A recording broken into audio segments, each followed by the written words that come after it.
প্রিয় শিক্ষার্থী বন্ধুরা, আশা করি তোমরা সবাই ভালো আছো। তো শিক্ষার্থী বন্ধুরা, এসএসসি 2026 রেজাল্ট প্রকাশ নিয়ে সর্বশেষ আপডেটটি তোমাদেরকে জানিয়ে দিচ্ছি।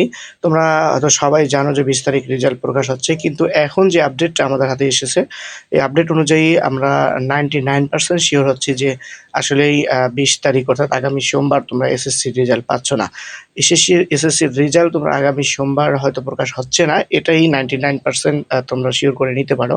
কেন হচ্ছে না সে সম্পর্কে এই ভিডিওতে আমি তোমাদেরকে জানিয়ে দিচ্ছি। তো ভিডিওটি স্কিপ না করে ছোট্ট ভিডিওটি সম্পূর্ণ করে দেখো, তাহলে তোমরা সবকিছু জানতে পারবে যে কেন রেজাল্ট 20 তারিখ প্রকাশ হচ্ছে না। তো কত তারিখ রেজাল্ট প্রকাশ হবে, কয়টার সময় প্রকাশ হবে, তারও একটি আনুমানিক তারিখ বা একটি ডেট তোমরা জানতে পারবে এই ভিডিও থেকে। শিক্ষার্থী বন্ধুরা, চ্যানেলটি সাবস্ক্রাইব করে না থাকলে চ্যানেলটি সাবস্ক্রাইব করে ভিডিওটি শেষ পর্যন্ত দেখতে থাকো। তো শিক্ষার্থী বন্ধুরা, তোমাদেরকে জানিয়ে রাখি যে আসলে রেজাল্ট যে 20 তারিখ প্রকাশ হবে, এটা কিন্তু কোনো বোর্ড এখন পর্যন্ত কোনো বিজ্ঞপ্তি দেয়নি। এটা আমি গতকালই তোমাদেরকে জানিয়ে দিয়েছিলাম। তো এটা শুধুমাত্র শিক্ষামন্ত্রী তিনি নিজেই বেশ কয়েক জায়গায় বলেছিলেন যে 20 তারিখ রেজাল্ট প্রকাশ হবে। তো আন্তঃশিক্ষা বোর্ড আজকে যে বিবৃতিটি দিয়েছে, সেই বিবৃতি অনুযায়ী আমরা যেটা জানতে পারলাম যে আসলেই 20 তারিখ কিন্তু রেজাল্ট প্রকাশ হচ্ছে না। চলুন আমি তোমাদেরকে দৈনিক শিক্ষা.com থেকে একটি নিউজ তোমাদেরকে একটু দেখিয়ে দিচ্ছি। এখানে তোমরা দেখতে পাচ্ছ এসএসসির ফল প্রকাশ কবে যা জানা গেল। তো এ সম্পর্কে দৈনিক শিক্ষা.com যে কথাটা বলছে যে আগামী সোমবার 20 জুলাই চলতি বছরের এসএসসি সমান পরীক্ষার ফল প্রকাশের সময় ঘনিয়ে আসছে। 20 জুলাইয়ের পরেই এই ফল প্রকাশ করা হবে।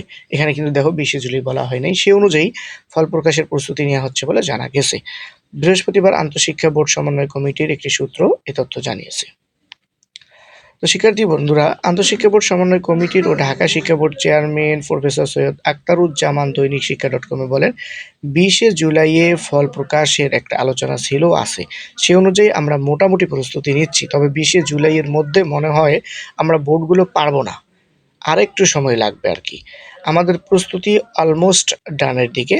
আরও ২-৪ দিন হলে আমরা সঠিক জায়গায় চলে যেতে পারবো। ২০ এর পরে কয়েকদিন লাগতে পারে। কি পদ্ধতিতে পাবলিশড হবে ফল, সেটা নির্ধারণ করতে হবে।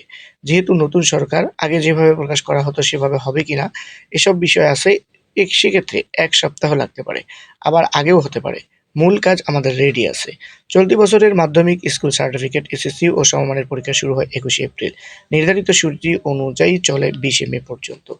এ বছর দেশের 11টি শিক্ষা বোর্ডের অধীনে 18,57,344 জন শিক্ষার্থী পরীক্ষায় অংশ নিয়েছেন। এর মধ্যে ছাত্র 9 লাখ। আচ্ছা যাক, এটা তোমরা জানো বা জানবে, এখানে দেখে নিতে পারো। তো মূল কথাটি হচ্ছে যে 20 জুলাই কিন্তু ফল প্রকাশ হচ্ছে না, এটা শিওর হতে পারো তোমরা। অর্থাৎ আগামী সপ্তাহের শেষের দিকে অর্থাৎ বৃহস্পতিবারের দিকে হয়তো প্রকাশ হতে পারে, আমরা আশা রাখতে পারি যে আগামী সপ্তাহের শেষের দিকে ফলটা প্রকাশ হতে পারে। তো শিক্ষার্থী বন্ধুরা, এই ছিল তোমাদের আপডেট। তোমরা যারা এখনও চ্যানেলটি সাবস্ক্রাইব করেনি সাবস্ক্রাইব করে দাও। যে কোনো আপডেট আসার সাথে সাথেই তোমরা জানতে পারবে ইনশাআল্লাহ।